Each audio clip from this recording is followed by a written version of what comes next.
जय Hind student, my self is Prathamesh Ranjani and I am your polity mentor. Lecture को start करने से पहले मैं आपको बताना चाहूंगा कि हमारी जो शक्ति बैच या एनडीए की बैच जो हमने लॉन्च करी है, ये पीडब्ल्यू ऐप के ऊपर भी अवेलेबल है फ्री ऑफ कॉस्ट। आप पीडब्ल्यू ऐप के ऊपर शक्ति बैच को सब्सक्राइब कर सकते हैं और आप सभी के लिए बैच फ्री ऑफ कॉस्ट है। तो how are you my future gentleman cadets. जैसा कि आप सभी को पता है कि आपकी जो रिस्पेक्टिव एकेडमीज होती हैं वहां पर आपको जेंटलमैन कैडेट्स कहा जाता है लास्ट ईयर के अंदर। आप जानते हैं कि जेंटलमैन कैडेट्स क्यों कहा जाता है? बिकॉज वहां पर आपका ट्रांसफॉर्मेशन होता है from boy to a man. एक जेंटलमैन की क्या क्वालिटीज होती हैं? जेंटलमैन हमेशा अपने एथिक्स को फॉलो करता है, अपने लाइफ के अंदर बनाए हुए प्रिंसिपल्स को फॉलो करता है, हमेशा फोकस रहता है। ये सारी चीजें शायद आपके एसएसबी में भी आपके काम आएगी और मैं चाहूंगा कि आप जेंटलमैन कैडेट बनने की या जेंटलमैन बनने के लिए ट्राई कीजिएगा। देखिए, एक दूसरा एस्पेक्ट ये भी होता है कि जो जेंटलमैन होते हैं वो कभी संघर्ष से, स्ट्रगल से नहीं घबराते हैं। आप अपने दिल पे हाथ रख के सोचिए कि क्या आज आप स्ट्रगल नहीं कर रहे हैं? आज हर कोई स्ट्रगल कर रहा है, जंग हम आज भी लड़ रहे हैं, बट ये जंग आपको जीतनी है। अगर आपको लाइफ में सक्सेस पाना है तो इस जंग को जीतना होगा। हार्ड वर्क करिए, मेहनत करिए, कभी गिव अप मत करिए। अलग सर और पीडब्ल्यू की पूरी टीम इसमें आपके साथ है। चलिए आज का टॉपिक स्टार्ट करते हैं। आज का जो हमारा टॉपिक है वो एनडीए के लिए और ये कह सकते हैं कि यूपीएससी एग्जाम का एक बड़ा ही इंपॉर्टेंट टॉपिक है, विच इज द प्रियम्बल, जिसे हिंदी में प्रस्तावना कहा जाता है। कल हमने ये देखा था कि इंडियन कॉन्स्टिट्यूशन कैसे फॉर्मुलेट हुआ था। यहां पर हमने ये भी देखा था कि जब कॉन्स्टिट्यूशन को अडॉप्ट किया गया था तो वहां पर प्रियम्बल भी कॉन्स्टिट्यूशन के साथ अडॉप्ट की गई थी। चलिए आज इस लेक्चर के अंदर जानते हैं कि बेसिकली हमारी प्रियम्बल है क्या, वो किन किन प्रिंसिपल्स को डिफाइन करती है, किन किन चीजों के बारे में बताया गया है और हमारे कॉन्स्टिट्यूशन को बेसिकली किस तरीके से डिस्क्राइब करती है। आइए देखिए, ये पेज आपने अपनी एनसीईआरटीज की बुक में बिल्कुल देखा होगा और इस बुक के ऊपर जब आप देखते हैं या इस पेज को देखते हैं तो पहला ही सेंटेंस आपको दिखता है, we the people of India, हम भारत के लोग। तो यहां से ये चीज तो समझ में आती है कि प्रियम्बल कहीं ना कहीं आपसे और हमसे जुड़ी हुई है। कल हमने क्लासेस के अंदर बात करी थी और मैंने आपको ये चीज बताई भी थी कि इंडिया जैसे देश को चलाने के लिए हमारी कंट्री इतनी बड़ी है, इतना बड़ा संविधान है। कल हमने ये भी देखा था कि लार्जेस्ट डेमोक्रेसी हमारी कंट्री, उस संविधान को चलाने के लिए, उसे एक धागे में पिरोने के लिए इतने डिफरेंट कास्ट के लोग रहते हैं, इतने डिफरेंट कास्ट और रिलीजन के लोग हमारे साथ हैं। उनको एक धागे में पिरोने के लिए एक प्रॉपर रूल बुक की जरूरत थी, एक पवित्र बुक की जरूरत थी, which was the constitution of India. और कॉन्स्टिट्यूशन ऑफ इंडिया की जैसे हर बुक का एक प्रियम्बल होता है, वैसे हमारे कॉन्स्टिट्यूशन ऑफ इंडिया का भी एक प्रियम्बल है। चलिए आज इस प्रियम्बल को थोड़ा सा और जानते हैं और ये समझने की कोशिश करते हैं कि ये प्रियम्बल कितना ज्यादा इंपॉर्टेंट है। प्रियम्बल को सोल ऑफ द कॉन्स्टिट्यूशन कहा जाता है, संविधान की आत्मा है प्रियम्बल। जो प्रस्तावना है वो संविधान की आत्मा कहा जाता है। चलिए थोड़ा सा डीपली हम देखते हैं कि इसे संविधान की आत्मा या सोल ऑफ द कॉन्स्टिट्यूशन क्यों कहा जाता है। देखिए, पहला ही पॉइंट जैसा कि हमने डिस्कस किया है कि preamble is the soul of the Indian constitution, संविधान की आत्मा है प्रियम्बल। किसी भी रूल बुक के अंदर क्या लिखा है, वो बुक किन प्रिंसिपल्स के ऊपर टिकी हुई है, किन बातों को उसके अंदर रखा गया है, कौन सी फिलॉसॉफीज उसके अंदर इनकॉर्पोरेट की गई है, वो सारी की सारी प्रियम्बल के अंदर डिफाइन की जाती है। हमारी कॉन्स्टिट्यूशन की बुक के अंदर भी या कॉन्स्टिट्यूशन ऑफ इंडिया के अंदर भी प्रियम्बल इन सारी चीजों को डिफाइन करता है। देखिए, जैसे पहली लाइन अगर हम पढ़े, the preamble of the constitution of India is a brief introductory statement that sets out the guiding purpose, principle and philosophy of the constitution. यहां पर सीधा सीधा यह कहा गया है कि हमारी जो प्रियम्बल है, भारत के संविधान की जो प्रस्तावना है, बेसिकली वो किस चीजों को डिफाइन कर रही है, द गाइडिंग प्रिंसिपल्स, या कह सकते हैं कि guiding purpose, principles and the philosophy of the constitution.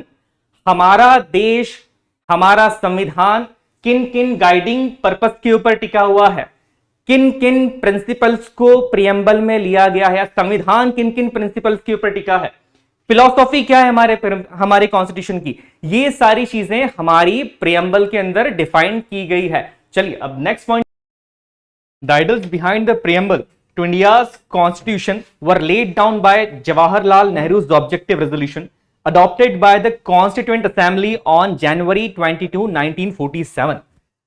कल के लेक्चर में ही हमने बात करी थी ऑब्जेक्टिव रेजोल्यूशन की, और मैंने आपको यह भी बताया था कि जवाहरलाल नेहरू का ऑब्जेक्टिव रेजोल्यूशन ही आज हमारी प्रियम्बल का एक मॉडिफाइड वर्जन है, या हमारी जो प्रियम्बल है वो ऑब्जेक्टिव रेजोल्यूशन का ही मॉडिफाइड वर्जन है। देखिए यहां पर वही चीज लिखी है कि ऑब्जेक्टिव रेजोल्यूशन जवाहरलाल नेहरू ने जब प्रेजेंट किया था तो बहुत सारी चीजें उन्होंने ऑब्जेक्टिव रेजोल्यूशन के अंदर बताई थी।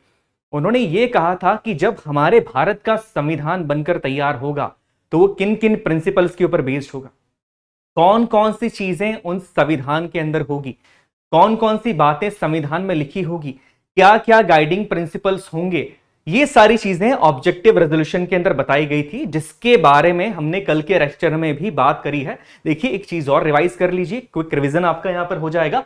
ऑब्जेक्टिव रेजोल्यूशन को कॉन्स्टिट्यूएंट असेंबली ने कब अडॉप्ट किया था, डेट यहां पर आ गई है जनवरी 1947। कमेंट सेक्शन में आप मुझे ये बताइएगा कि कब उसे प्रपोज किया गया था, ये कमेंट सेक्शन के अंदर आप बताइएगा। चलिए आगे बढ़ते हैं। देखिए यहां पर कुछ लाइनों का मतलब बहुत ही इंपॉर्टेंट है आपके लिए। एज ए इंडियन आपको इन लाइनों को समझना बहुत ज्यादा जरूरी है कि हमारा देश जिस रूल बुक के हिसाब से चलता है, जिन रूल्स के हिसाब से चल रहा है, जिस रूल बुक के ऊपर टिका है, उस रूल बुक के अंदर अथॉरिटी किसे दी गई है, किन किन बातों को लिया गया है, किन किन चीजों को बढ़ावा दिया गया है, या कह सकते हैं कि कहां कहां पर ऐसी बातें कही गई है जिससे कि मुझे और आपको इंडियन होने पे गर्व महसूस हो। तो इसे सिर्फ एज एक पॉलिटी का टॉपिक समझ के या पढ़ के मत समझिएगा, आपको यह ध्यान रखना है। मैंने कल भी आपको यह चीज कही थी कि एज ए इंडियन आपको इन सारी चीजों पे प्राउड फील करना है। You should have proud to be an Indian. चलिए आगे हम देखते हैं। यहां लिखा है it indicates the source from which it derives its authority, mean the people. It was adopted on 26 November 1949 by the Constituent Assembly of India and came into effect 26 जनवरी 1950।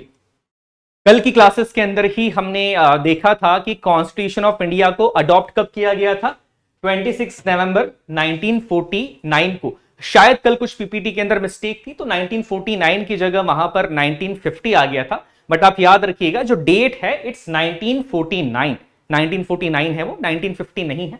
26 जनवरी 1950 के अंदर हमने कॉन्स्टिट्यूशन ऑफ इंडिया को भी adopt किया था और हमारे preamble को भी हमने अडॉप्ट कर लिया था। देखिए अब यहां से एक फैक्चुअल क्वेश्चन बन के आता है कि प्रियम्बल को हमने कब अडॉप्ट किया है, तो अडॉप्शन का डेट आपको याद रखना है 26 नवंबर 1949। ये चीज आपको याद रखनी है। ये फैक्चुअल क्वेश्चंस हैं, जैसा कि हमने कल भी डिस्कस किया था। एनडीए के अंदर बेसिकली चीजें कई बार बेसिक से भी पूछी जाती हैं, तो आपको इन फैक्चुअल चीजों को थोड़ा सा ध्यान रखना जरूरी है। नेक्स्ट अगर हम बात करें preamble as the identity card of the constitution, ये किसने कहा था? संविधान का आइडेंटिटी कार्ड प्रियम्बल है। The preamble as the identity card of the constitution, हमारे भारत के संविधान का आइडेंटिटी कार्ड है प्रियम्बल। आइडेंटिटी कार्ड का क्या मतलब होता है? जो आपकी पहचान बताता है, संविधान की पहचान है प्रियम्बल। सोचिए प्रियम्बल कितना ज्यादा इंपॉर्टेंट है। हमारी इतनी बड़ी बुक, इतनी पवित्र बुक जिसे हम कॉन्स्टिट्यूशन ऑफ इंडिया मानते हैं, या कॉन्स्टिट्यूशन ऑफ इंडिया कहा जाता है, जो कि सुप्रीम है, सर्वोच्च अथॉरिटी है, उससे ऊपर कोई नहीं है, संविधान से ऊपर कोई भी नहीं है। स्टिल इसीलिए उसे क्या कहा जाता है, उस बुक के भी प्रियम्बल को आइडेंटिटी कार्ड कहा जाता है कॉन्स्टिट्यूशन का। तो सोचिए बहुत ही इंपॉर्टेंट चीज है कि प्रियम्बल को संविधान का आइडेंटिटी कार्ड कहा जाता है। अब क्वेश्चन यहां पर यह अरोज हो सकता है कि ये किसने कहा था। देखिए यहां पर नाम लिखा है इनका N.A. पालकीवाला, इनका नाम याद रखिएगा। ये चीजें फैक्चुअल होती है, कई बार क्वेश्चंस के अंदर आपसे पूछ सकते हैं कि किसने ये चीज कही है, कहां पर ये बात बताई गई है, तो इनका नाम याद रखिएगा N.A. पालकीवाला। चलिए आगे बढ़ते हैं। अब देखिए प्रियम्बल की अगर बात की जाए तो प्रियम्बल के अंदर कुछ चीजें देके रखी है या ये चीजें बताई गई है कि प्रियम्बल का ऑब्जेक्टिव क्या है, प्रियम्बल का सोर्स ऑफ अथॉरिटी क्या है, प्रियम्बल हमारा किन किन प्रिंसिपल्स के ऊपर बेस्ड है। आइए इन सारी चीजों को, इन सारे पॉइंट्स को हम डिटेल में जानते हैं। सबसे पहले पॉइंट की बात करें तो सोर्स ऑफ द कॉन्स्टिट्यूशन। यहां पर प्रियम्बल हमें यह बताता है कि हमारे संविधान का सोर्स क्या है, सोर्स ऑफ द कॉन्स्टिट्यूशन क्या है, यह हमें हमारी प्रियम्बल से पता लग जाता है। देखिए, the people of India, the phrase we the people of India, शुरुआत में हमने प्रियम्बल देखा है। प्रियम्बल के शुरुआत में ही लिखा है कि we the people of India, आप और मैं। हमारे प्रियम्बल के अंदर यह बताया गया है कि जो सोर्स है हमारे संविधान का वो आप और हम हैं। वो कोई सिंगल पर्सन नहीं होगा, कोई डेजिग्नेशन नहीं होगी, कोई सिंगल अथॉरिटी नहीं होगी, वो होगा द पीपल ऑफ इंडिया। हम भारत के लोग, हम भारत के लोग ही सोर्स ऑफ द कॉन्स्टिट्यूशन है। अब देखिए, यही बताया जाता है कि कॉन्स्टिट्यूशन बनाया किसके लिए गया है, हमारे लिए। बनाया किसने है, हम में से ही कुछ लोगों ने बनाया है। और उस संविधान के ऊपर, कॉन्स्टिट्यूशन के ऊपर चलते कौन है, हम और आप ही चलते हैं। तो यहां पर सोर्स ऑफ अथॉरिटी संविधान की किसको दी गई है, संविधान की सोर्स ऑफ अथॉरिटी दी गई है we the people of India, हम भारत के लोगों को। देखिए, अगर सोर्स ऑफ अथॉरिटी आपको और मुझे बनाया गया है तो आप और हम दोनों के ऊपर एक जिम्मेदारी भी आती है कि देश ने अगर हमें इतनी बड़ी अथॉरिटी दी है तो ये आपकी और मेरी जिम्मेदारी है कि हमेशा देश हित में काम करे। ऐसा कोई काम ना करे जिससे देश का नाम बदनाम हो रहा है। हमेशा वही काम करिए। कल भी मैंने आपको कहा था, किसी भी प्रोफेशन में रहो, देश के लिए काम करो। कुछ भी कर रहे हो, ये ध्यान में रखो कि अगर मैं ये करता हूं तो मेरे देश को इससे कितना फायदा हो रहा है। चलिए नेक्स्ट पॉइंट हम देखते हैं। नेक्स्ट पॉइंट की अगर बात करें तो nature of the Indian state. देखिए, हमारे कॉन्स्टिट्यूशन, जैसे कि मैंने शुरुआत में ही आपको बताया है कि कुछ प्रिंसिपल्स के ऊपर हमारा संविधान बेस्ड है, कॉन्स्टिट्यूशन बेस्ड है, और हमारे प्रियम्बल के अंदर उन्हीं प्रिंसिपल्स को लिया गया है। क्या प्रिंसिपल्स हैं, किन प्रिंसिपल्स के ऊपर हमारे संविधान बना हुआ है, हमारा जो कॉन्स्टिट्यूशन है, उस कॉन्स्टिट्यूशन के अंदर जो रूल्स लिखे गए हैं, जिन चीजों को बताया गया है, वो बेसिकली किसी ना किसी प्रिंसिपल के ऊपर बेस्ड हैं। अब ये प्रिंसिपल आपको अपने प्रियम्बल के अंदर मिल जाएंगे। हमारे प्रियम्बल के अंदर इन प्रिंसिपल्स को प्रॉपरली डिफाइन किया गया है। चलिए देखते हैं बेसिकली वो प्रिंसिपल्स क्या क्या है। पहले प्रिंसिपल की बात की जाए तो वो बड़ा ही इंपॉर्टेंट है, सॉवरेजन।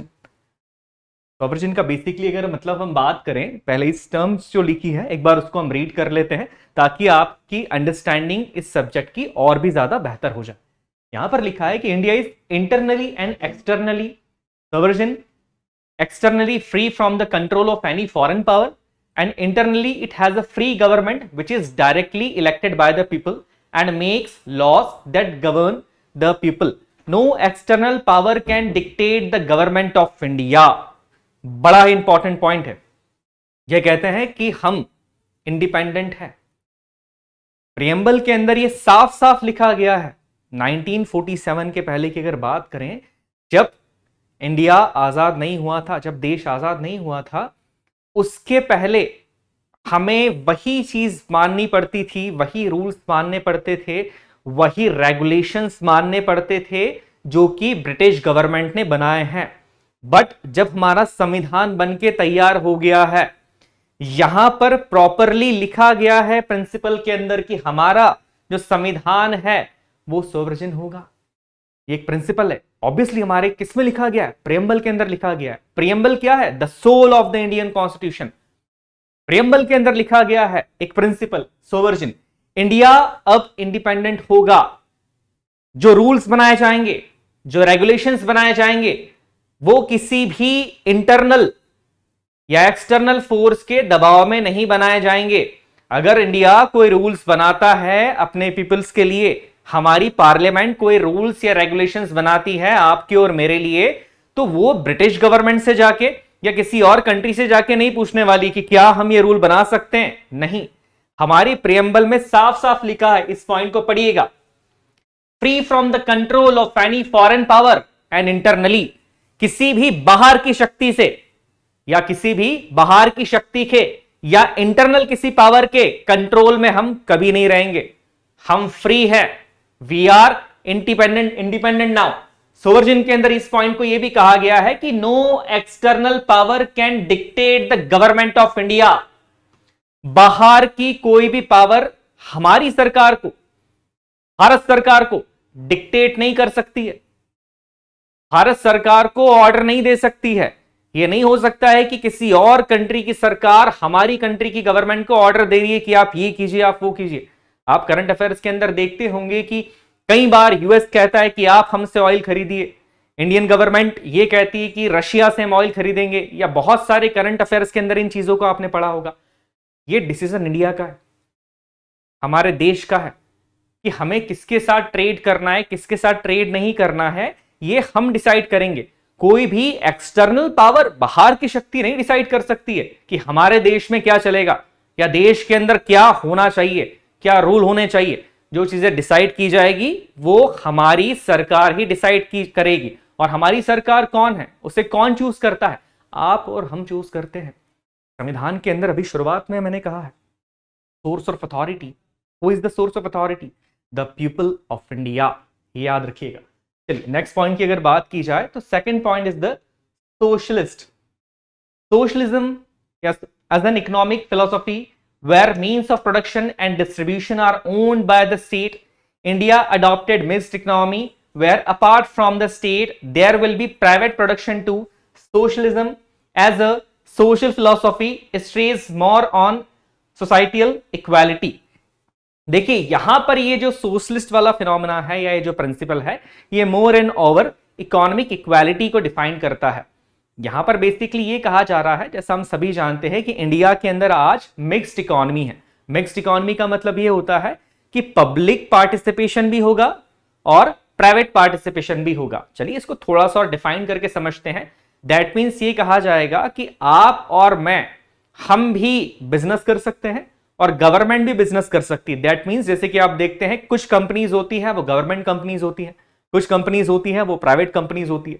तो बेसिकली यहां पर यह कहा जा रहा है कि एक मिक्स्ड इकोनॉमी है जहां पर प्राइवेट पार्टिसिपेशन भी होता है, गवर्नमेंट का पार्टिसिपेशन भी रह रहा है और पब्लिक का पार्टिसिपेशन भी होता है। तो यहां पर जो सोशलिस्ट नेचर है हमारे कॉन्स्टिट्यूशन का, ये हमारे प्रियम्बल के अंदर डिफाइन किया गया है।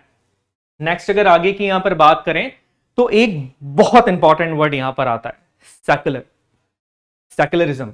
चलिए पहले इसको पढ़ते हैं। सेक्युलर में कहा है कि features of the secularism as envisaged in the preamble is to mean that the state will have no religion of its own and all persons will be equally initiated to the freedom of conscience and the right freely to profess, practice and propagate the religion of their choice.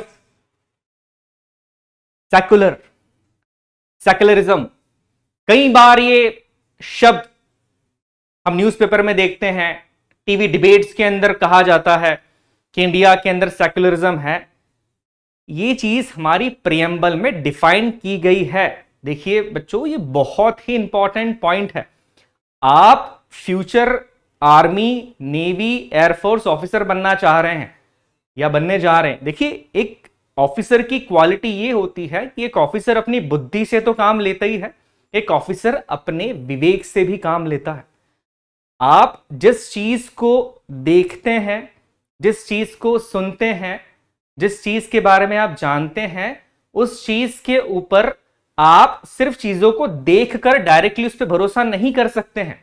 अगर आपके सामने कोई point आता है तो आपको यह देखना होता है कि उसके पीछे की हिस्ट्री क्या है। आपको यह देखना होगा कि अगर आप कोई एक्शन ले रहे हैं, उस एक्शन का रिजल्ट क्या निकलेगा, आगे जाके उस एक्शन का क्या परिणाम होगा। इसलिए इसे कहा जाता है विवेक। तो यहां पर बेसिकली कहने का मतलब यह है कि सेक्युलरिज्म में यह कहा गया है कि इंडिया का एज अ नेशन या भारत की किसी भी स्टेट का कोई पर्टिकुलर रिलीजन नहीं होगा। ऑलरेडी हमने इनसे पहले के लेक्चर में डिस्कस करा था कि इंडिया एक ऐसी कंट्री है जहां पर डाइवर्सिटी ऑफ रिलीजन पाई जाती है। बहुत सारे रिलीजन हैं हमारे यहां और हम सभी मिलजुल के यहां पर रहते हैं। प्रीएम्बल में क्लियरली डिफाइन किया गया है कि इंडिया का कोई एक रिलीजन नहीं होगा। ऐसा नहीं होगा कि इंडिया के अंदर किसी एक पर्टिकुलर रिलीजन को प्रिविलेज दिया जाए। यहां पर सभी रिलीजन इक्वालिटी के साथ रहेंगे, भाईचारे के साथ रहेंगे। ये सारी चीजें कहां कही गई है? हमारे प्रियम्बल के अंदर ये चीज कही गई है।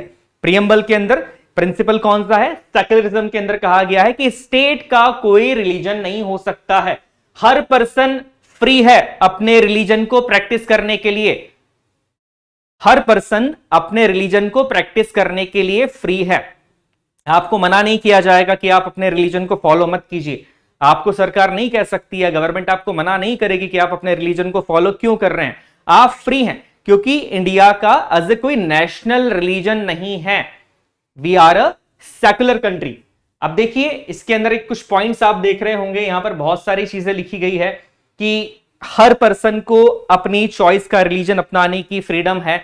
ये सारे पॉइंट्स जो हैं ये आपके आगे जाके कवर होंगे, आपके फंडामेंटल राइट्स के अंदर ये सारी चीजें और डिटेल के अंदर कवर की जाएगी कि जो चीजें सेक्युलरिज्म के अंदर लिखी है। जैसा कि मैंने आपको बताया है, प्रियम्बल का मतलब क्या होता है कि कॉन्स्टिट्यूशन किन बेसिक प्रिंसिपल्स के ऊपर टिका है, उसी के बारे में प्रियम्बल में बताया गया है।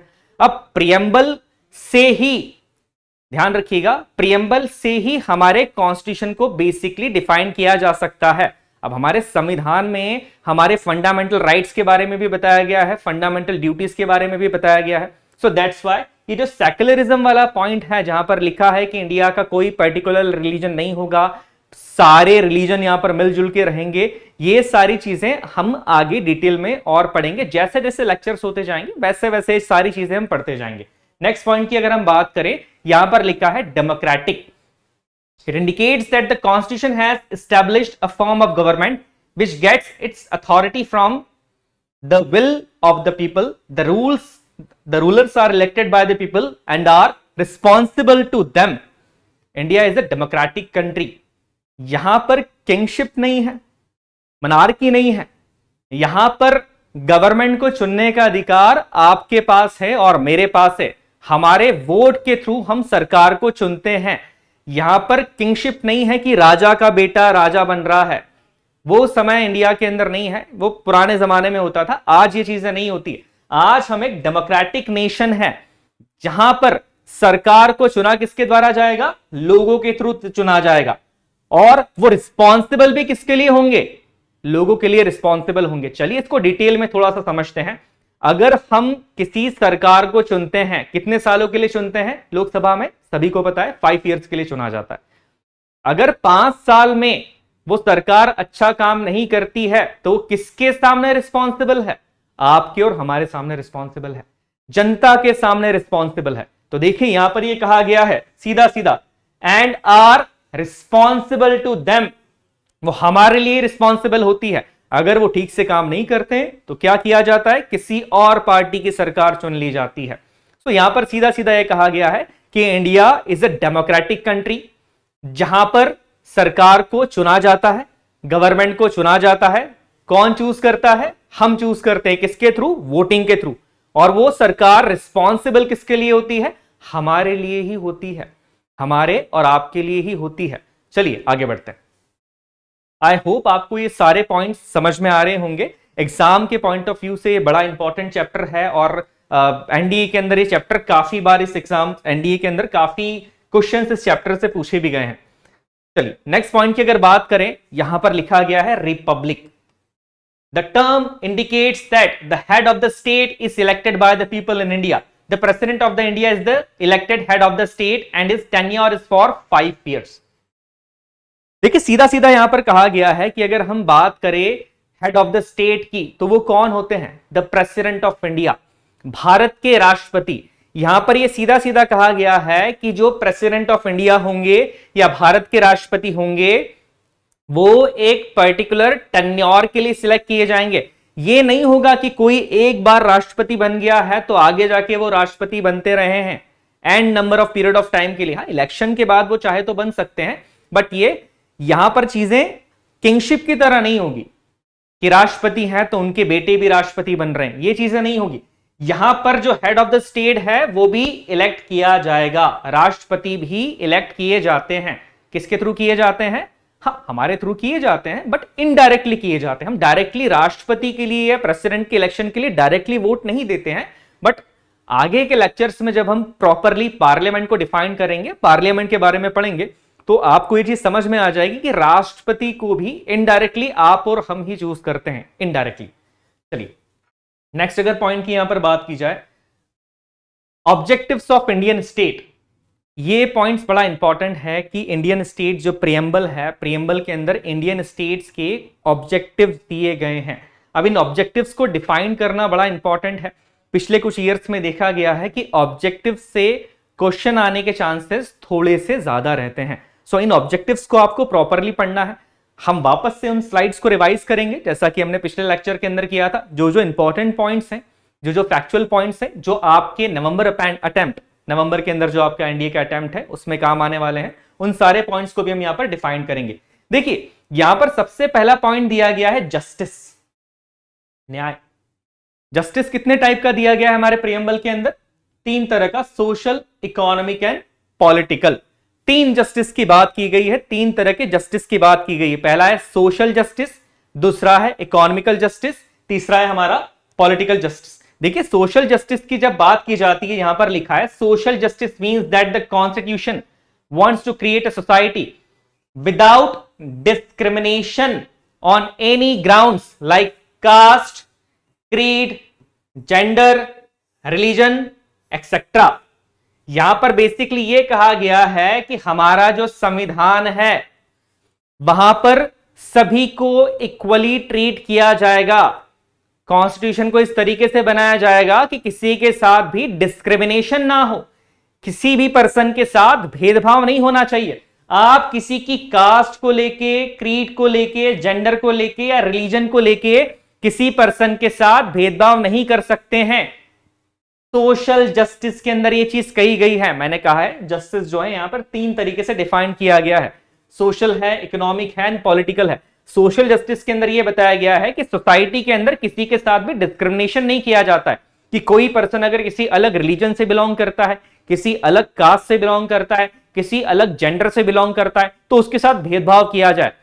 प्रियम्बल के अंदर यह साफ साफ डिफाइन किया गया है, यह लिखा गया है कि जितने भी लोग इंडिया के अंदर होंगे उनको प्रॉपरली जस्टिस दिया जाएगा। और इन जस्टिस के अंदर पहला जस्टिस है आपका सोशल जस्टिस।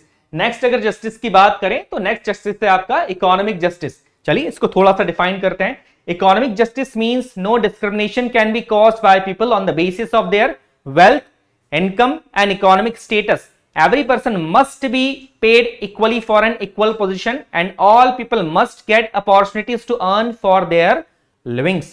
देखिए इकोनॉमिकल जस्टिस के अंदर या इकोनॉमिक जस्टिस के अंदर बेसिकली ये कह रहे हैं कि आप किसी भी पर्सन के साथ उसके इकोनॉमिक स्टेटस को देख के डिस्क्रिमिनेशन नहीं कर सकते हैं। No discrimination can be caused by people on the basis of their wealth, income and economic status. यहां पर आपको यह ध्यान रखने की जरूरत है कि आप किसी भी पर्सन के साथ सिर्फ इसलिए भेदभाव नहीं कर सकते हैं कि वो पर्सन गरीब है, या किसी पर्सन को इसलिए प्रिविलेज भी नहीं दे सकते कि वो पर्सन अमीर है, उसके पास पैसा है तो सारी सुविधाएं उसी को मिलेगी, या इनके पास पैसा नहीं है तो इनको सुविधाएं बिल्कुल नहीं दी जाएगी।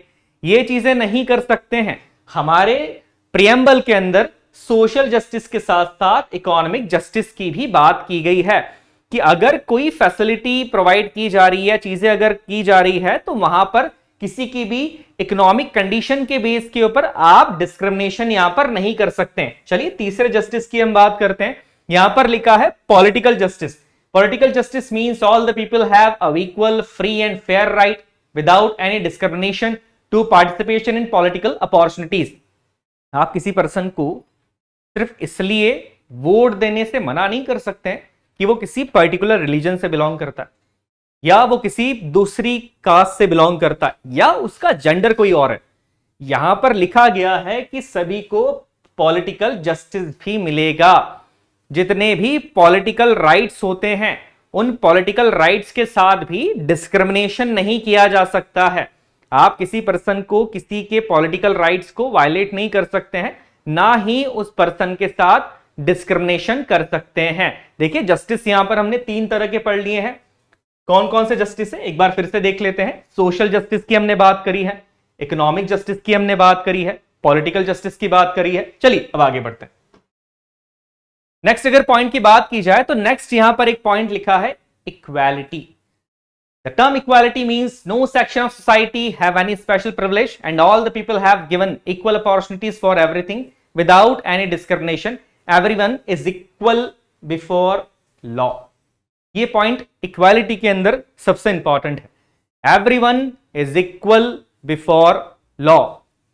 कानून के सामने सभी समान है। इक्वालिटी, सभी इक्वल हैं, सभी बराबर हैं। यह नहीं किया जा सकता है कि किसी पर्सन का इकोनॉमिकल स्टेटस बहुत ज्यादा है, फाइनेंशियली कोई पर्सन बहुत अमीर है और उसने कोई क्राइम कर दिया है तो उसकी सजा कम कर दी जाए या उसको कम सजा मिले क्योंकि financially he is very well, और कोई पर्सन गरीब है और उसके थ्रू अगर कोई क्राइम हुआ है तो आप ये भी नहीं कर सकते हैं कि जस्ट बिकॉज वो गरीब है आप उसकी सजा को बढ़ा दें। यहां पर साफ साफ लिखा गया है हमारी प्रियम्बल के अंदर कि everyone is equal before the law. कानून के सामने सब बराबर हैं। आप, मैं, कोई अधिकारी, कानून के सामने सारे लोग बराबर होंगे। ये हमारे प्रियम्बल के अंदर क्लियरली डिफाइन किया गया है। चलिए आगे देखते हैं चीजों को। नेक्स्ट पॉइंट की अगर बात की जाए तो यहां पर लिखा है लिबर्टी। देखिए ये टर्म बड़ा इंपॉर्टेंट है, इस टर्म पे काफी आर्ग्यू किए जाते हैं और कई बार लिबर्टी का मिसयूज भी किया जाता है। चलिए पहले इसको पढ़ते हैं कि बेसिकली लिबर्टी में क्या लिखा है। The term liberty means freedom for the people to choose their way of life, having political views and behaviour in society. Liberty does not mean freedom to do anything. A person can do anything but in the limit set by the law. Liberty, freedom, आजादी। 1947 के बाद हमें आजादी मिल गई थी। इन चीजों को preamble में लिखना या डिफाइन करना जरूरी था। यहां पर साफ साफ लिखा गया है कि the term liberty means freedom for other people to choose their way of life. आप अपनी जिंदगी को किस तरीके से जीना चाहते हैं, कौन सा प्रोफेशन अपनाना चाहते हैं। आप फौज में जाना चाहते हैं, डॉक्टर बनना चाहते हैं, इंजीनियर बनना चाहते हैं, गवर्नमेंट आपको फोर्स नहीं करेगी। यह आपके ऊपर है, यह आपकी खुद की चॉइस है कि आप कौन सा वे ऑफ लाइफ जीना चाहते हैं। सेकेंड चीज यहां पर लिखी है कि आपके पॉलिटिकल व्यूज के ऊपर भी सरकार का प्रेशर नहीं होगा। सरकार आपको प्रेशराइज नहीं कर सकती है कि ये पॉलिटिकल पार्टी के लिए ही वोट करिए या इसी पॉलिटिकल पार्टी के आप अगेंस्ट नहीं बोल सकते हैं। आपके पॉलिटिकल व्यूज को लेके भी आपकी फ्रीडम रहेगी। यहां पे आपको लिबर्टी है कि आपके पॉलिटिकल व्यूज बेसिकली क्या हैं, आप किन चीजों के बारे में बात करना चाहते हैं, किस पार्टी का कौन सा काम आपको अच्छा लग रहा है, किस पार्टी का कौन सा काम आपको अच्छा नहीं लग रहा है।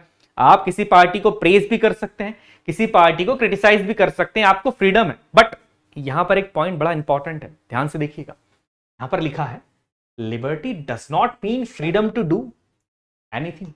अ person can do anything but in the limit set by the law. यहां पर प्रॉपरली लिखा गया है कि लिबर्टी का बेसिकली मतलब ये तो है कि आपको प्रोफेशन चूज करने की आजादी है, आपके पॉलिटिकल व्यूज को डिफाइन करने की आजादी है, बट लिबर्टी का मतलब यह नहीं है कि आपको कुछ भी करने की आजादी है। फ्रीडम का मतलब यह नहीं होता कि आप जो चाहें वो कर सकते हैं। देखिए हमारा देश संविधान के हिसाब से चलेगा। अगर फ्रीडम दी गई है आपको, तो फ्रीडम का मतलब यह है कि आपको लॉ के लिमिट में रह के ही काम करना है। आपको फ्रीडम का मिसयूज नहीं करना है। क्यों? हम एक सोसाइटी में रहते हैं। कल ही हमने कहा था, कल ही लेक्चर के अंदर पढ़ा था कि सोसाइटी के अंदर बेसिकली ग्रुप ऑफ पीपल्स होते हैं और वो रूल्स एंड रेगुलेशन से बंधे हुए होते हैं। सो यहां पर आपको फ्रीडम तो दी गई है, लिबर्टी तो दी गई है, बट आप, इसका मतलब ये नहीं होता है कि आप अपनी फ्रीडम का मिसयूज कर रहे हैं या आपकी लिबर्टी लॉ के अगेंस्ट जा रही है। आप अपनी फ्रीडम का यूज कर सकते हैं बट वो लॉ के अगेंस्ट नहीं होना चाहिए। आपको कानून का उल्लंघन नहीं होना चाहिए। ट्रैफिक सिग्नल रेड हो गया है, आप रेड सिग्नल के अंदर आपकी गाड़ी को क्रॉस नहीं कर सकते। आपको रोका है पुलिस वाले ने, आप ये नहीं बोल सकते कि नहीं प्रियम्बल में लिखा है लिबर्टी, फ्रीडम है मुझे। नहीं, प्रॉपरली यहां पर लिखा है, डिफाइन किया गया। देखिए, अ person can not do anything but in the limit set by the law. जो लॉ के लिमिट्स हैं आप उसके अंदर ही काम कर सकते हैं। फ्रीडम है आपको प्रोफेशन चूज करने की, बोलने की आजादी है, बट आप कोई वो काम नहीं कर सकते कि आपने लॉ को ही ब्रेक कर दिया, कानून को ही ब्रेक कर दिया। आपको कानून की लिमिट में रहकर ही काम करना है। चलिए नेक्स्ट अगर हम बात करें fraternity, the term fraternity means a feeling of brotherhood and an emotional attachment with the country, all the people. Fraternity helps to promote dignity and unity in the nation. ये दो वर्ड्स नहीं है, ये जिम्मेदारी है आपकी और मेरी। Dignity and unity of nation, इस वर्ड की अगर बात करें, फर्टिनिटी भाईचारा, सारे लोग आपस में भाईचारा रखें।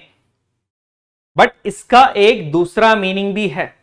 दूसरा मीनिंग यह कहता है कि आप जब भाईचारे के साथ रहते हैं, आप जब ब्रदरहुड के साथ रहते हैं, आपका एक इमोशनल अटैचमेंट होना चाहिए अपने देश के साथ। देखिए प्रॉपरली लिखा है यहां पर, an emotional attachment with the country and all the people. Bharat के सारे लोगों के साथ आपका एक इमोशनल अटैचमेंट होना चाहिए, और सबसे ज्यादा इमोशनल अटैचमेंट आपका देश के साथ होना चाहिए।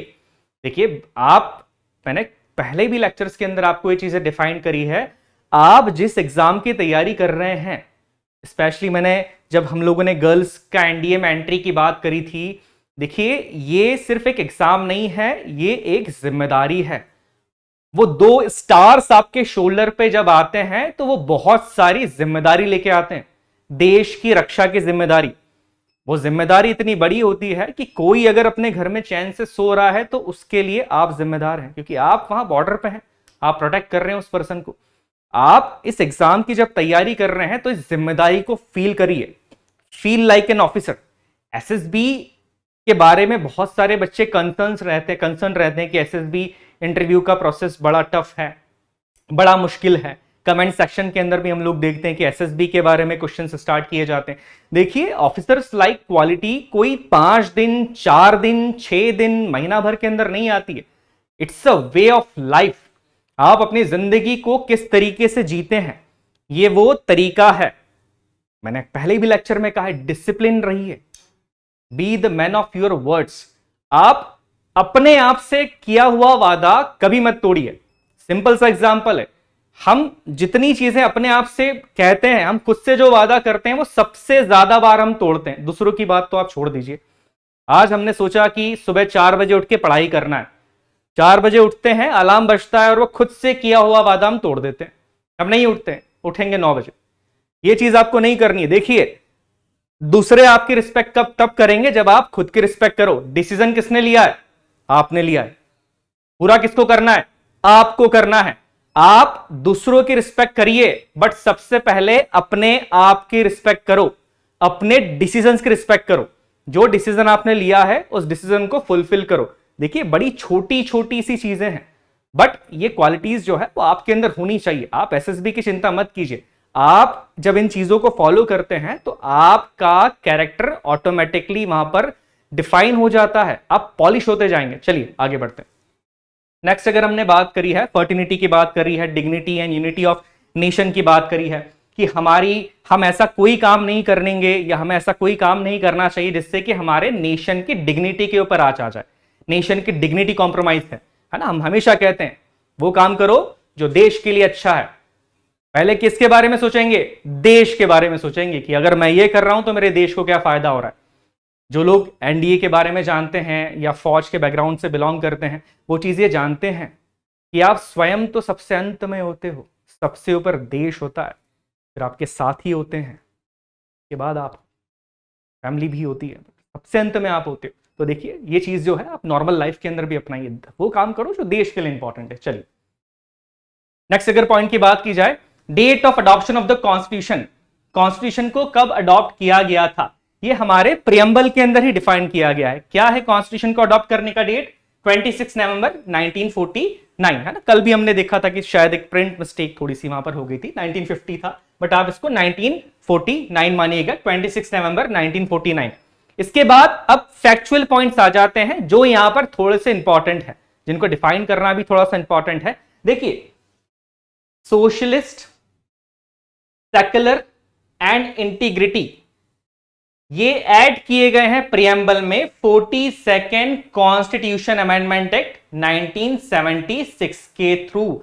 बहुत बहुत बहुत इंपॉर्टेंट क्वेश्चन है, फैक्चुअल बनता है।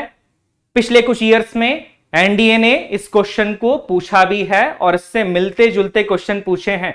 संविधान के अंदर हमने जो वर्ड्स की लिस्ट देखी है उसमें सोशलिस्ट, सेक्युलर एंड इंटीग्रिटी ये हमने कहां से लिए हैं, सॉरी किस अमेंडमेंट से लिए हैं, 42nd अमेंडमेंट एक्ट 1976। याद आ रहा है अमेंडमेंट, कल बताया है मैंने, कौन सा आर्टिकल, आर्टिकल 368। वेरी गुड, याद रखना ये सारी चीजें, छोटी छोटे पॉइंट्स हैं, इन पॉइंट्स को हम याद रखेंगे, डेफिनेटली आपका एनडीए का एग्जाम क्रैक होने वाला है। नेक्स्ट अगर बात की जाए तो जो सोशलिस्ट है, सेक्युलर है, ये सोवर्जिन के बीच में लिए गए थे, और जो डेमोक्रेटिक की बात की जाए, अगर unity of the nation was change to the unity and integrity of the nation, word जो था यूनिटी ऑफ द नेशन उसको चेंज कर दिया गया था unity and integrity of the nation, that means ये इंटीग्रिटी को ऐड कर दिया गया था। तो यहां पर आपको 42nd अमेंडमेंट एक्ट 1976 को ध्यान रखना है। ये फैक्चुअल क्वेश्चन है, आगे की स्लाइड्स में कुछ क्वेश्चंस हम सॉल्व करेंगे, वहां पर ये जो सारी बातें मैंने आपको बताई है उन सारी बातों को आपको प्रॉपरली लेक्चर को देखना है, शुरुआत से लेकर लास्ट तक देखना है, तभी सारे क्वेश्चंस के आंसर आप प्रॉपरली यहां पर दे पाएंगे। चलिए नेक्स्ट पॉइंट देखते हैं। नेक्स्ट अगर पॉइंट की बात की जाए तो हमारे संविधान के अंदर नॉर्मली, जैसे कि हमने कहा था कि संविधान के अंदर बड़ी मुश्किल से हमारा देख रहे थे हम 1934, याद कीजिए कौन, एम.एन. रॉय, उसके बाद 1946, उसके बाद हमारा संविधान बनके तैयार हो गया। संविधान के अंदर जो रूल्स हमने लिए हैं, जो फीचर्स हमने लिए हैं, अब उन फीचर्स को कैसे लिया गया था, मैंने कल भी आपको कहा था कि नॉर्मली कई बार ये कहा जाता है कि इंडियन कॉन्स्टिट्यूशन के अंदर बोरोइंग फीचर्स बहुत ज्यादा हैं, वहां पर ऐसी कुछ चीजें हैं जो कि हमने किसी और कंट्री के कॉन्स्टिट्यूशन से अडॉप्ट कर ली है।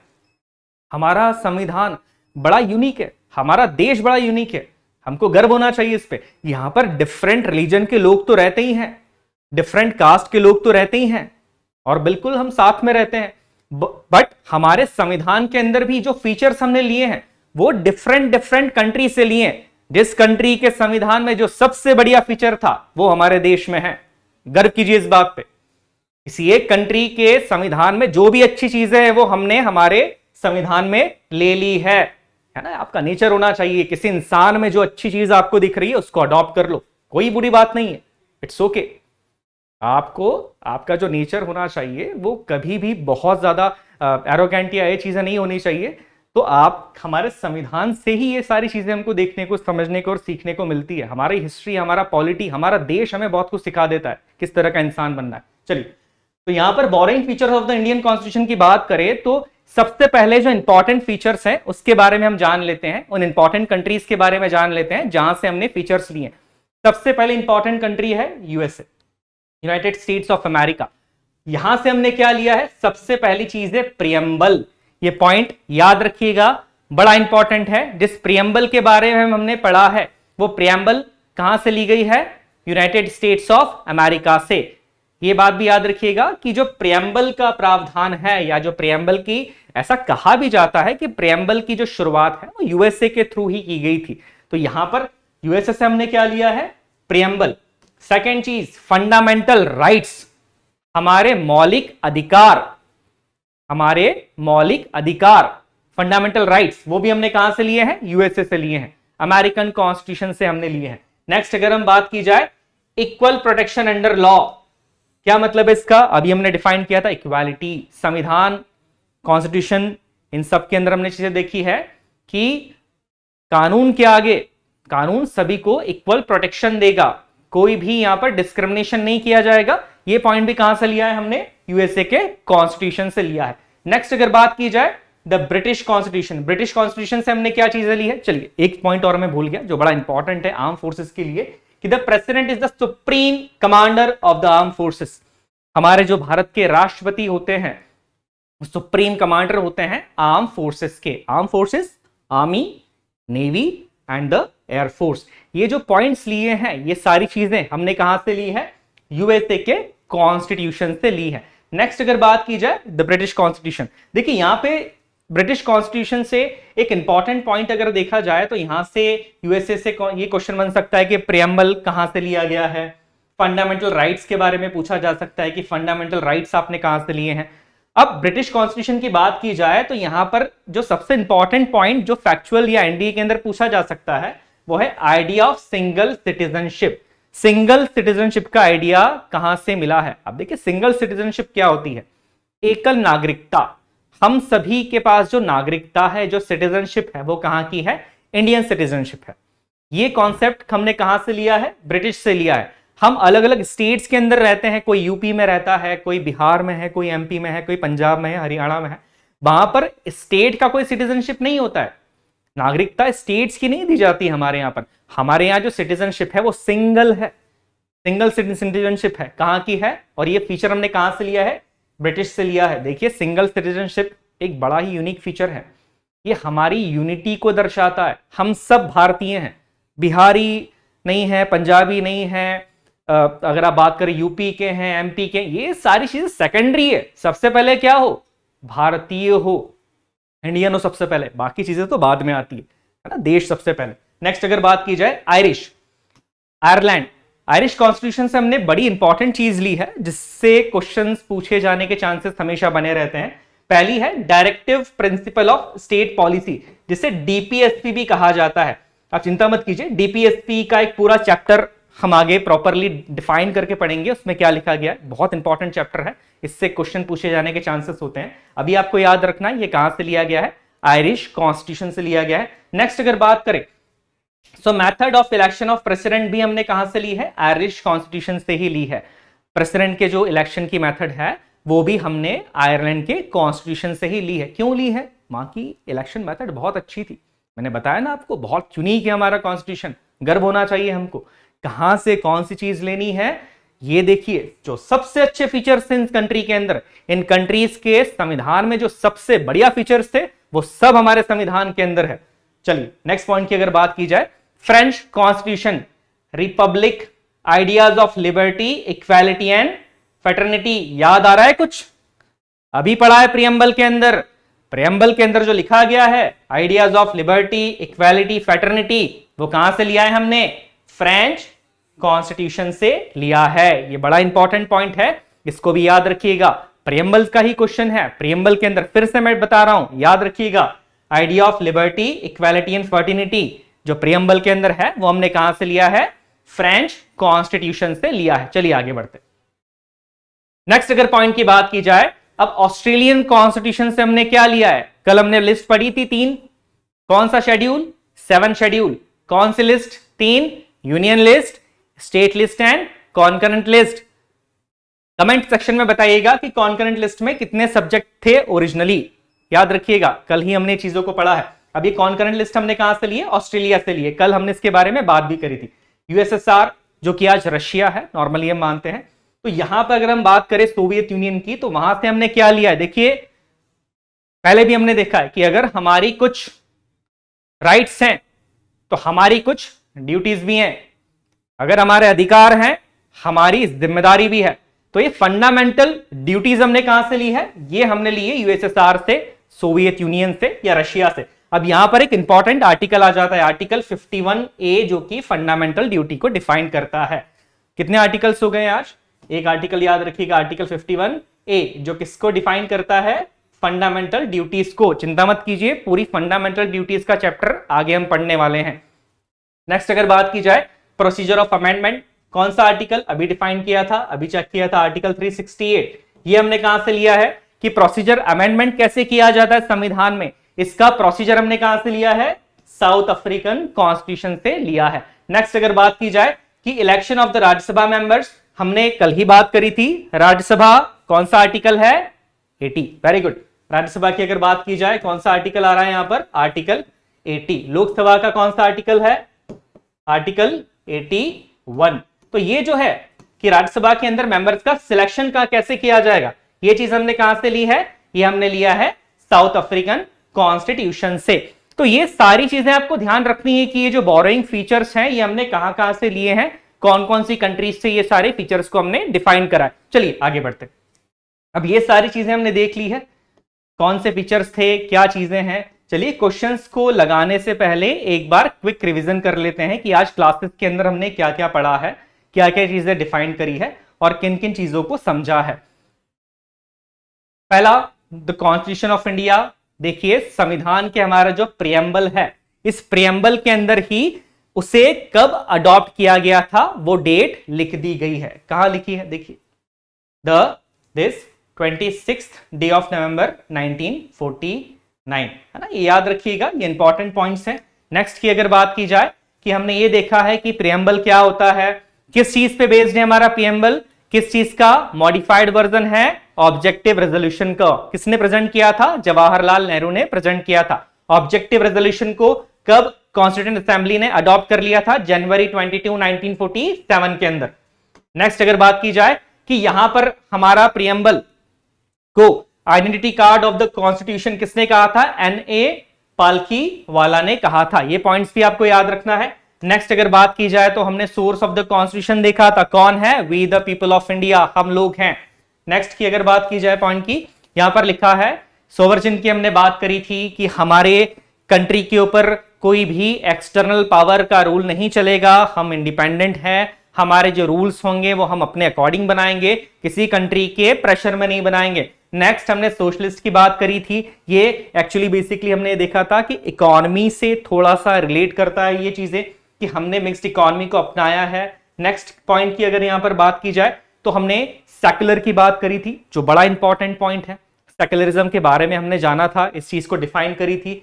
डेमोक्रेटिक की बात हमने यहां पर करी है।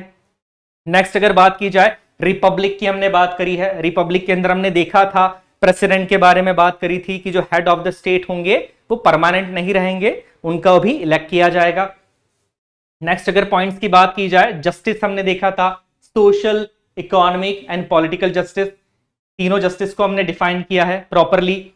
इक्वालिटी की हमने बात करी है। नेक्स्ट हमने लिबर्टी के बारे में जाना है, फैटर्निटी के बारे में जाना है, और लास्ट में इंपॉर्टेंट पॉइंट हमने देखा था 42nd कॉन्स्टिट्यूशन अमेंडमेंट एक्ट 1976, जो कि बड़ा इंपॉर्टेंट है। कितने वर्ड्स थे, 3 वर्ड्स। 3 वर्ड्स यहां पर सोशलिस्ट, सेक्युलर एंड इंटीग्रिटी को यहां पर डिफाइन किया गया था। नेक्स्ट अगर पॉइंट की बात की जाए तो हमने बोरोइंग फीचर्स देखे हैं, जो हमने डिफरेंट कंट्रीज के कॉन्स्टिट्यूशन से लेके हमारे इंडियन कॉन्स्टिट्यूशन के अंदर लेके हम आए हैं। अब ये सारे बोरोइंग फीचर्स के अंदर हमने जाना था, जो इंपॉर्टेंट फीचर्स थे मैंने आपको डिफाइन करवाए थे कि कौन कौन से इंपॉर्टेंट फीचर्स हैं। अब चलिए बारी है क्वेश्चंस की, कुछ क्वेश्चंस देख लेते हैं, क्वेश्चंस को डिस्कस करते हैं। सेम चीज है, आपको कमेंट सेक्शन के अंदर उन क्वेश्चंस का आंसर देना है। देखिए इन चीजों से हमें पता लगता है कि आपको कोई टॉपिक कितना समझ में आ रहा है, आपका सिलेक्शन प्रायोरिटी है। अगर हम मेहनत कर रहे हैं तो आपको भी अपनी पूरी मेहनत करना है। आप चिंता छोड़ दीजिए, आप सिर्फ अपनी मेहनत पे ध्यान दीजिए, एंड रिजल्ट अच्छा ही होगा। चलिए क्वेश्चंस देखते हैं। पहला क्वेश्चन की अगर बात करें, पहला क्वेश्चन है what is the true meaning of secular. Secular का ट्रू मीनिंग क्या होता है, सही मतलब क्या है। पहला पॉइंट है all religion are equal in the eyes of the government. Second is special importance to a religion related to minorities. C is one religion is promoted by the government and none of this. Second question की बात करें, the language of preamble in the Indian Constitution is taken from the Constitution of, कि जो Indian preamble की language है वो किस constitution से ली गई है। चलिए इसका आंसर यहीं पर मैं आपको बता देता हूं। हमारे जो प्रियम्बल की लैंग्वेज है ये ऑस्ट्रेलियन कॉन्स्टिट्यूशन से ली गई है, ये याद रखिएगा। यहां पर ये नहीं पूछा है कि प्रियम्बल कहां से लिया गया, प्रियम्बल कहां से लिया गया, याद आ रहा है, आंसर बताइएगा कहां से लिया है प्रियम्बल। ये सारी चीजें हमने डिफाइन करी है। नेक्स्ट अगर बात की जाए, how many times has the preamble of the constitution of India has been amended so far. Amendment कितनी बार उसमें चीजें ऐड करी गई हैं संविधान के अंदर, इस क्वेश्चन का आंसर भी आपको लेक्चर के अंदर ही मिल जाएगा, एक बार, दो बार, तीन बार या कभी नहीं। और नेक्स्ट अगर क्वेश्चन की बात करें, the idea of preamble has been borrowed from the constitution of which of the countries, कि भारत का भी एक प्रियम्बल होना चाहिए, एक प्रस्तावना होना चाहिए, ये आइडिया हमने किस कंट्री के कॉन्स्टिट्यूशन से लिया है। नेक्स्ट क्वेश्चन की बात की जाए, देखिए क्वेश्चंस ज्यादा हैं, ये क्वेश्चन एनडीए के अंदर पूछा गया था, इस क्वेश्चन को देखते हैं, बड़ा इंपॉर्टेंट क्वेश्चन है। The word secular was inserted into the constitution of India by 44th amendment, 52 amendment, 42nd amendment act या 34th अमेंडमेंट एक्ट, इनमें से किस अमेंडमेंट एक्ट के थ्रू सेक्युलर वर्ड को डिफाइन किया गया था? देखिए जब कमेंट के अंदर आप आंसर लिखते हैं तो अमेंडमेंट का ईयर भी लिखिएगा, कौन सा अमेंडमेंट एक्ट है और ईयर उसका कौन सा है। नेक्स्ट क्वेश्चन अगर यहां पर बात की जाए, आई थिंक सारे क्वेश्चन यहां पर खत्म हो गए हमारे। देखिए आज हमने प्रियम्बल के बारे में जान लिया है, बहुत सारी चीजें जानी है, बोरिंग फीचर्स के बारे में हमने जाना है, चीजें जो है वो फास्ट ट्रैक कोर्स के अंदर हमारी कंप्लीट होती जा रही हैं। मैं सिर्फ आपसे यही कहूंगा कि आप अपनी तैयारी पूरी रखिएगा, जो भी चीजें हैं आपका, जैसे कि हमने बात करी है शुरुआत में ही मैंने आपको बताया है कि ये जो कोर्स है ये फ्री ऑफ कॉस्ट है, इसके लिए आपको जो है कोई चार्जेस नहीं लग रहे हैं, आप PW ऐप पर जाके सब्सक्राइब कर सकते हैं। चलिए इसी के साथ नेक्स्ट लेक्चर के अंदर हम आगे देखेंगे और जितने भी इंपॉर्टेंट टॉपिक्स है पॉलिटी के उसको जल्दी से जल्दी हम खत्म करेंगे। जय हिंद।